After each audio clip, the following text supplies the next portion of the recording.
How will the White Walkers be defeated? This is the biggest question for Season 8 of Game of Thrones, and I think I know the answer.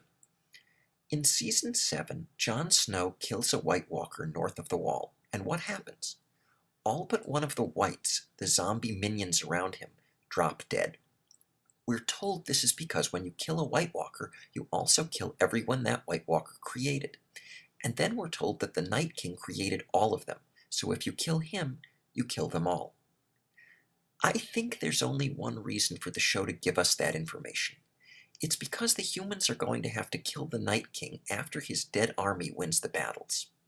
The question is, how will they kill him? It seems highly likely that Jon Snow is going to fight him with a sword. In the very first episode of the show, we see Jon practicing sword fighting in the Winterfell courtyard. His first opponent is literally a straw man.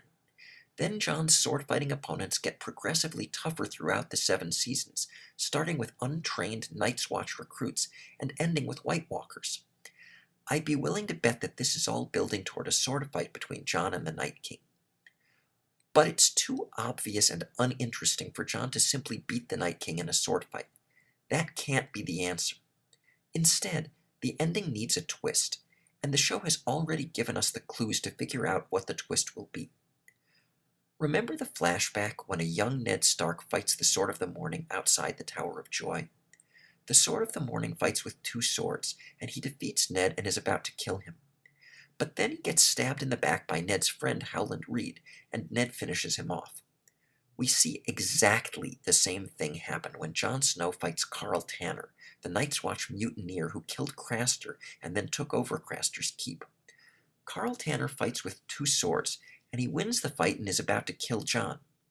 But then he gets stabbed in the back by one of Craster's wives, and Jon finishes him off. This theme gets repeated in similar ways many other times. When Mandon Moore is about to kill Tyrion Lannister at the Battle of the Blackwater, Podrick saves Tyrion by stabbing Mandon in the back. When Ned Stark is fighting Jaime Lannister outside Littlefinger's brothel in Season 1, a Lannister soldier stabs Ned in the back.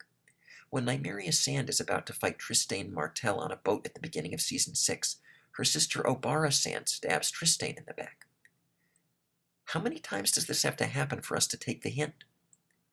In fact, the list gets much longer if we include all attacks from behind, like Jaime Lannister stabbing the Mad King in the back, or the Night's Watch mutineer Rast stabbing Jeor Mormont in the back, or Theon saving Bran and Robb in Season 1 by killing a wildling from behind with an arrow, or Theon's top lieutenant Dagmar hitting Theon over the head from behind when he sells out Theon to Ramsay at Winterfell at the end of Season 2.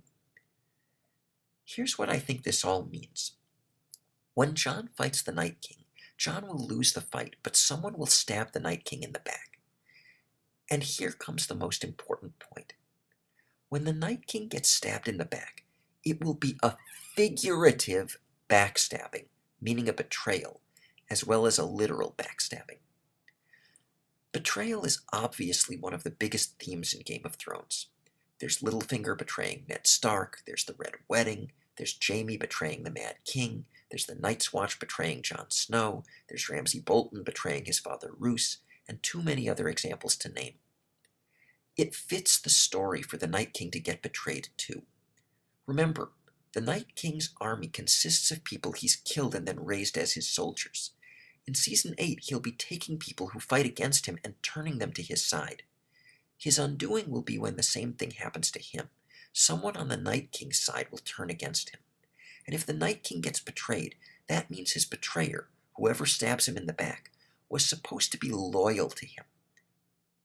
But who is loyal to the Night King?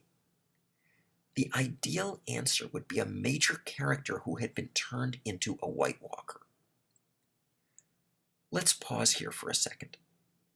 The Night King has 2 ways of turning people to his side. One way is to kill them and then raise his arms as they stand up in their new form of zombie-like creatures called Whites. The other way is to touch them on the face and make them into White Walkers like himself. We see him do this with a baby, and also with Dany's dragon Viserion. I think the reason we see him turn the dragon into a White Walker, not a White, is to show us that it can be done even with a non-baby. If you're the Night King, maybe you want to create your own Bride of Frankenstein. I'm serious. The Frankenstein story is heavily paralleled in Game of Thrones when Qyburn uses science to revive Gregor Clegane, the Mountain, as an unspeaking monster. So if I'm right about this, who would be the Night King's bride? I see two main possibilities: Arya and Daenerys. If it's Arya, that would make sense because she's learned how to be a faceless man, pretending to be someone she's not. Maybe that would let her pretend to be turned by the Night King and then stab him in the back to save Jon. That's possible, but I think the more likely scenario is that it's Dany. My guess is that she's destined to be turned into a Night Queen, but to have enough of herself left to stab her new icy husband in the back to save her true love, Jon Snow. Think about it. Jon and Dany are the two main characters. It makes sense for them to save the world together. Bottom line, the Night King will beat Jon Snow in a sword fight, but before he strikes the final blow, he'll be stabbed in the back by someone he had apparently turned into a White Walker. That someone could be Arya, but will probably be Daenerys.